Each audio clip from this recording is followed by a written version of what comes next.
जांजगीर के लोकसभा प्रत्याशी के नामांकन में पहुंचे मुख्यमंत्री भूपेश बघेल। भाजपा ऊपर लगाईस भ्रष्टाचार के आरोप। कांग्रेस के लोकसभा प्रत्याशी रविशेखर भारद्वाज मुख्यमंत्री के आगू करीस नामांकन दाखिल। देखो रिपोर्ट।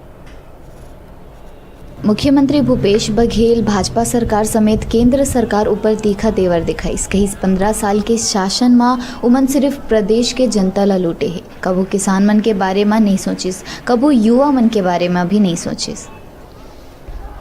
बिल्कुल आपने सही कहा है कि राज्य में जो भ्रष्टाचारी सरकार थी उसको जनता ने उखाड़ फेंका है।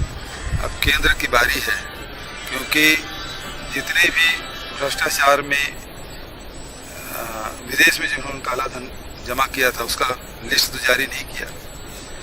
उन्होंने विदेश से काला धन लाने की बात कही थी, लाए नहीं। स्वामीनाथन कमेटी रिपोर्ट लागू करने की बात उन्होंने की थी किसानों के लिए, उन्होंने किया नहीं। 2 करोड़ नौजवानों को रोजगार देने की बात उन्होंने की थी, नहीं किया। तो इस सरकार को जाना चाहिए।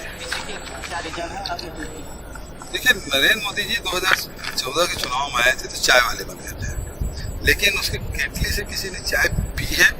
आज तक एक आदमी खड़ा होकर नहीं बताया कि मैंने चाय पी है। फिर वो फकीर बन गए, लेकिन फकीर बनते ही 10 लाख का सूट पहन लिया।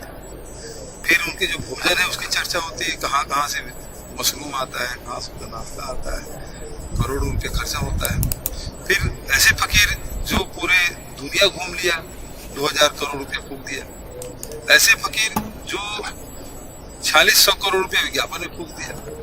तो फकीर लोग भी सोच रहे हैं भाई ये कैसा फकीर है। डॉक्टर रमन सिंह अब चौकीदार, अब उसके बाद उस चौकीदार बन गए। इस दौरान विधानसभा अध्यक्ष डॉक्टर चरण दास महंत समेत हजारों के तादाद में कार्यकर्ता और आमजन शामिल रहे।